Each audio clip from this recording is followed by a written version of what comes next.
무겁지만 편안히 들어주세요. 혹시 지금 혼자 계신가요? 아니면 가족과 함께 계신가요? 지금 제가 들려드릴 이야기는 여러분의 생명을 구할 수도 있는 아주 중요한 내용입니다. 끝까지 들어주세요. 여러분의 마지막 3일이 언제가 될지는 아무도 모릅니다. 하지만 그 신호를 알아차릴 수 있다면 어떨까요? 안녕하세요. 오늘은 정말 무겁지만 반드시 알아야 할 이야기를 들려드리려고 합니다. 제가 30년간 요양병원에서 일하신 간호사 선생님과 장례 지도사 분들을 만나 직접 들은 실제 이야기입니다. 많은 분들이 돌아가시기 전에 보이는 공통적인 신호들이 있다는 걸 아시나요? 의학적으로도 입증된 사실입니다. 첫 번째 신호, 갑자기 기력이 좋아지는 현상입니다.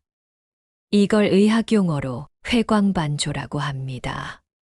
며칠 동안 거의 못 드시던 분이 갑자기 밥을 찾으시고, 거동이 불편하셨던 분이 갑자기 일어나 앉으시려고 하시죠. 가족들은 이때 정말 좋아합니다. 아, 이제 나으시는구나 하고 기뻐하시죠. 하지만 간호사들은 이때가 가장 마음이 아프다고 합니다. 왜냐하면 이게 마지막 불꽃이라는 걸 알기 때문입니다. 작년에 제 친구 어머니도 그러셨어요. 폐암 말기로 호스피스 병동에 계셨는데 돌아가시기 이틀 전에 갑자기 기운이 나셨다며 좋아하는 떡볶이를 찾으셨대요. 평소엔 죽도 못 넘기시던 분이 떡볶이를 다 드시고 가족들과 웃으며 이야기도 나누셨답니다. 친구는 어머니가 나으시는 줄 알고 정말 기뻐했죠. 그런데 바로 다음 날부터 급격히 나빠지셔서 하루 만에 돌아가셨습니다. 이런 회광반조 현상은 왜 일어날까요? 우리 몸이 마지막으로 모든 에너지를 쏟아내는 겁니다. 마치 촛불이 꺼지기 직전에 가장 밝게 타오르는 것처럼요. 뇌에서 엔돌핀이라는 물질이 대량으로 분비되면서 일시적으로 통증이 사라지고 기분이 좋아지는 거죠. 이때 환자분들은 정말 편안해 보이십니다. 두 번째 신호는 손발이 차가워지는 현상입니다. 특히 발끝부터 시작해서 점점 위로 올라옵니다. 의학적으로는 말초순환부전이라고 하는데 우리 몸이 중요한 장기로만 혈액을 보내기 시작하는 거예요. 심장, 폐, 뇌 같은 생명 유지에 필수적인 장기로만 혈액이 집중되면서 손발 같은 말단 부위는 혈액 공급이 줄어듭니다. 한 간호사 선생님이 들려주신 이야기인데요. 어떤 할아버지가 계속 양말을 신겨달라고 하셨대요. 한여름인데도 발이 너무 차다고 하시면서요. 가족들은 이상하다고 생각했지만 그냥 더운 날씨에 에어컨을 너무 틀어서 그런가 보다 했죠. 그런데 그 할아버지는 3일 후에 돌아가셨습니다. 이럴 때는 따뜻한 물수건으로 손발을 감싸주시고 부드럽게 마사지해 주시는 게 좋습니다. 혈액순환이 다시 좋아지진 않지만 환자분이 편안함을 느끼실 수 있거든요. 그리고 이때부터는 가족들이 번갈아 가며 곁을 지켜드리는 게 중요합니다. 세 번째 신호, 이건 정말 신기한 현상인데요. 돌아가신 분들을 보신다는 겁니다. 먼저 가신 배우자나 부모님, 형제 자매를 보고 대화를 나누시는 거예요. 가족들은 이걸 보고 헛것을 본다, 정신이 이상해졌다고 걱정하시는데 절대 그런 게 아닙니다. 이건 임종환상이라고 해서 전 세계적으로 보고되는 현상이에요. 제가 아는 한 할머니는 돌아가시기 이틀 전에 계속 돌아가신 남편과 대화를 하셨어요. 여보, 거기 있었구려. 나 데리러 왔소. 이런 말씀을 하시면서 빈 공간을 보고 웃으셨대요.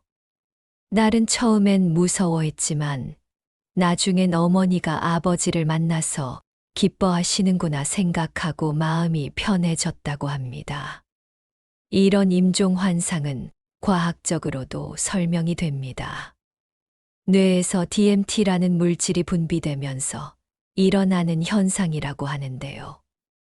이 물질은 우리가 꿈을 꿀 때도 분비되는 물질입니다. 죽음을 앞둔 뇌가 마지막으로 편안한 환상을 만들어내는 거죠. 그래서 대부분 사랑하는 사람들을 보게 되는 겁니다. 만약 여러분의 가족이 이런 모습을 보이신다면 절대 헛소리 하지 마세요. 이렇게 말씀하지 마세요. 그냥 네, 아버지 오셨네요. 반가우시죠? 이렇게 공감해 주세요.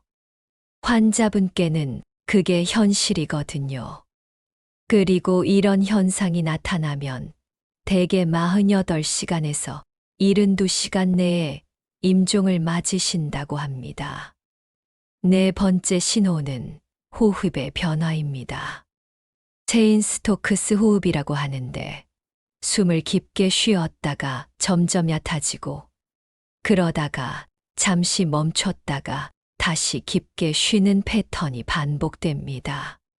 가족들은 이때 정말 놀라시죠. 숨이 멈춘 줄 알고 깜짝 놀라서 119에 전화하시는 분들도 계십니다. 한 장례 지도사분이 들려주신 이야기예요.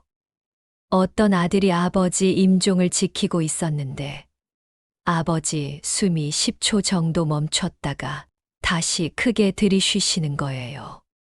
아들은 심폐소생술을 해야 하나 고민하다가 간호사를 불렀는데 간호사가 이건 자연스러운 과정이니 그냥 지켜보시라고 했대요. 그 후 6시간 만에 아버지는 평화롭게 돌아가셨습니다. 이런 호흡 패턴이 나타나는 이유는 뇌간이라는 부분이 점점 기능을 잃어가기 때문입니다. 뇌간은 우리가 의식하지 않아도 자동으로 호흡을 조절하는 곳인데 이 부분이 제대로 작동하지 않으면서 호흡이 불규칙해지는 거죠. 이때는 환자분의 상체를 약간 높여드리면 호흡이 조금 더 편해지실 수 있습니다. 5번째 신호, 이게 가장 마음 아픈 신호인데요. 바로 먹고 마시는 걸 거부하시는 겁니다. 물 한 모금도 안 드시려고 하시죠. 가족들은 이때 정말 안타까워 하십니다. 억지로라도 뭔가를 드시게 하려고 하시는데 이건 오히려 환자분을 힘들게 하는 일이에요. 우리 몸이 죽음을 준비하면서 소화기관이 가장 먼저 기능을 멈춥니다. 음식을 소화시킬 수 없는 상태가 되는 거죠. 이때 억지로 음식을 드시게 하면 오히려 복부 팽만이나 구토를 일으켜서 더 고통스러워 하십니다. 물도 마찬가지예요. 신장 기능이 떨어지면서 물을 처리할 수 없게 되고 억지로 수분을 공급하면 폐에 물이 차서 호흡곤란이 더 심해질 수 있습니다. 제가 만난 한 할아버지의 사연입니다. 딸이 아버지가 아무것도 안 드신다고 울면서 죽을 끓여왔대요. 할아버지는 딸의 마음을 아시니까 억지로 한 숟가락 드셨는데 바로 토하시고 너무 힘들어 하셨다고 합니다. 딸은 그제야 아버지를 더 이상 괴롭히지 말아야겠다고 생각했대요.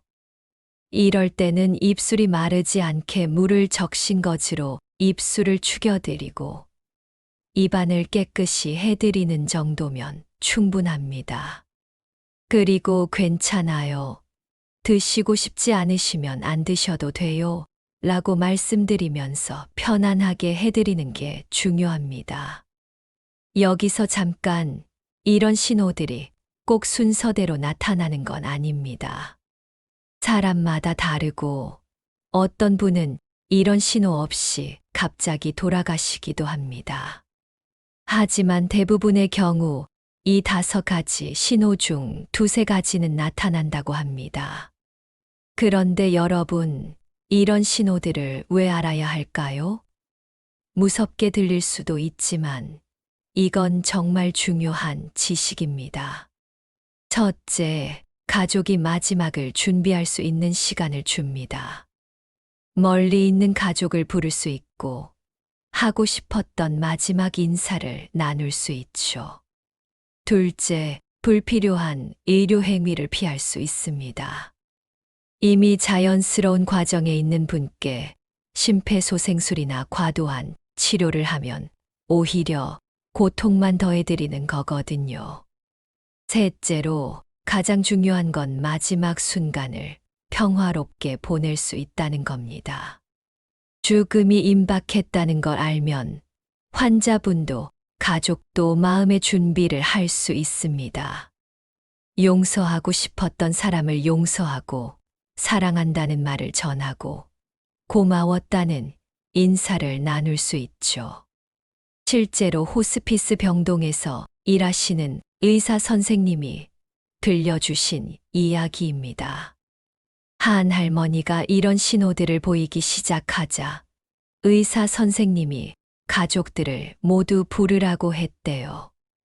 미국에 있던 손자까지 급히 왔고 할머니는 가족 한 명 한 명과 마지막 인사를 나누셨습니다. 너는 꼭 좋은 의사가 되거라. 너는 항상 밝아서 할머니가 좋았다. 이렇게 각자에게 마지막 말씀을 남기시고 다음 날 새벽 평화롭게 눈을 감으셨다고 합니다. 그런데 이런 신호들을 잘못 해석하는 경우도 있습니다. 특히 첫 번째 신호인 회광반조를 병이 나았다고 착각하시는 분들이 많아요. 그래서 퇴원 준비를 하시거나 약을 끊으시는 경우도 있습니다. 절대 그러시면 안 됩니다. 오히려 이때가 가장 곁을 지켜드려야 할 때입니다. 또 하나 중요한 건 이런 신호가 나타났다고 해서 바로 임종이 오는 건 아니라는 겁니다. 보통 72시간, 즉 3일 정도의 시간이 있습니다. 물론 개인차가 있어서 몇 시간 만에 돌아가시는 분도 있고 일주일 이상 버티시는 분도 있습니다. 하지만 대체로 3일이라는 시간은 우리에게 주어지는 마지막 선물 같은 시간입니다. 이 시간을 어떻게 보내야 할까요? 우선 환자분이 가장 편안하게 느끼는 환경을 만들어 드리세요. 좋아하시는 음악을 틀어드리고 향기로운 꽃을 놓아드리고 창문을 열어 신선한 공기를 들여보내 주세요. 그리고 무엇보다 말씀을 많이 들려드리세요. 의식이 없어 보여도 청각은 마지막까지 살아있거든요. 실제로 코마 상태에서 깨어난 많은 환자들이 가족들이 나눈 대화를 다 기억한다고 합니다. 그러니 아버지 사랑해요. 어머니 감사했어요. 같은 따뜻한 말들을 많이 해드리세요. 후회 없는 마지막을 위해서요. 여기서 또 하나 놀라운 사실을 알려드릴게요. 많은 분들이 혼자 있을 때 돌아가신다는 거예요. 가족들이 잠시 화장실 간 사이, 커피 사러 간 사이에 조용히 눈을 감으시는 경우가 정말 많습니다. 이건 마지막까지 가족을 배려하시는 거라고 해석하는 분들이 많아요. 가족이 자신의 죽음을 직접 보는 걸 원하지 않으시는 거죠. 한 간호사 선생님의 경험담인데 3일 동안 온 가족이 번갈아 가며 병실을 지켰대요. 그런데 딱 10분 모든 가족이 식사하러 간 그 짧은 시간에 할아버지가 돌아가셨다고 합니다. 가족들은 처음엔 미안해하고 자책했지만 나중엔 할아버지가 일부러 그 시간을 택하신 거라고 생각하게 됐대요. 그래서 만약 잠시 자리를 비운 사이에 가족이 돌아가셨다면 절대 자책하지 마세요. 그건 그분이 선택하신 시간일 수 있습니다. 마지막까지 여러분을 생각하신 거예요. 또 하나 꼭 알아두셔야 할 게 있습니다. 임종이 가까워지면 의식이 혼미해지는데 이때도 특별한 순간들이 있습니다. 갑자기 눈을 크게 뜨시고 무언가를 보시는 듯한 표정을 지으시거나 희미하게 미소를 지으시는 경우가 있어요. 이런 순간들을 터미널 루시디티라고 하는데 마지막 순간의 명료함이라는 뜻입니다. 치매로 10년 동안 가족도 못 알아보시던 할머니가 돌아가시기 직전에 갑자기 아들아, 사랑한다라고 또렷하게 말씀하신 경우도 있었습니다. 의학적으로 완전히 설명하기는 어렵지만 뇌가 마지막 순간에 모든 에너지를 쏟아내면서 일시적으로 의식이 돌아오는 것으로 추정됩니다. 이제 마지막으로 실제로 이런 상황에 처했을 때 어떻게 해야 하는지 구체적으로 알려드리겠습니다. 우선 침착함을 유지하는 게 가장 중요합니다. 당황하거나 울부짖으면 환자분이 불안해하실 수 있어요. 차분한 목소리로 괜찮아요. 제가 옆에 있어요 라고 말씀드리면서 손을 잡아드리세요. 의료진에게 연락할 때는 관찰한 증상을 정확히 전달하세요. 숨 쉬는 패턴이 불규칙해졌어요. 손발이 차가워졌어요. 일식이 흐려지는 것 같아요. 이렇게 구체적으로 말씀하시면 의료진도 상황을 정확히 파악할 수 있습니다. 그리고 이때부터는 스문의 시간 곁을 지키는 게 좋습니다. 가족들이 교대로 하시되 한 번에 너무 많은 사람이 있으면 오히려 환자분이 피곤해 하실 수 있으니 2에서 3명 정도가 적당합니다. 그리고 조용한 환경을 유지해 주세요. 큰 소리로 우는 것보다는 조용히 손을 잡고 있어 드리는 게 더 위로가 됩니다. 임종실이 있는 병원이라면 미리 신청해 두시는 것도 좋습니다. 임종실은 가족들이 편안하게 마지막 시간을 보낼 수 있도록 꾸며진 특별한 공간이거든요. 일반 병실보다 조용하고 가족들이 함께 있을 수 있는 공간이 마련되어 있습니다. 집에서 임종을 맞으시는 경우도 있는데 이때는 가정 호스피스 서비스를 이용하시면 좋습니다. 간호사가 정기적으로 방문해서 증상 관리를 도와드리고 필요한 의료 장비도 대여해 드립니다. 무엇보다 집이라는 익숙한 공간에서 편안하게 마지막을 보낼 수 있다는 장점이 있죠. 자, 이제 정말 중요한 이야기를 하나 더 해드릴게요. 바로 연명치료에 대한 결정입니다. 만약 이런 신호들이 나타났는데 의식이 없는 상태라면 가족들이 연명치료를 할지 말지 결정해야 합니다. 이건 정말 어려운 결정이에요. 하지만 미리 생각해 두시면 그 순간에 덜 당황하실 수 있습니다. 연명치료란 인공호흡기, 심폐소생술, 혈액투석 같은 특수한 의료 행위를 말합니다. 이런 치료로 생명은 연장할 수 있지만 회복 가능성이 없는 상태에서는 오히려 고통만 연장시킬 수 있어요. 그래서 요즘은 사전연명 의료향서라는 걸 미리 작성해 두시는 분들이 많습니다. 여러분도 건강하실 때 가족들과 이런 이야기를 나눠보세요. 나는 회복 가능성이 없다면 자연스럽게 가고 싶어. 또는 끝까지 모든 치료를 받고 싶어. 이런 의사를 미리 밝혀두시면 가족들이 결정을 내릴 때 큰 도움이 됩니다. 그리고 장례 준비도 미리 생각해 두시는 게 좋습니다. 어떤 방식으로 장례를 치르고 싶은지, 어디에 모시고 싶은지, 수의는 어떤 걸 원하는지 등을 미리 정해두시면 가족들의 부담을 덜어줄 수 있습니다.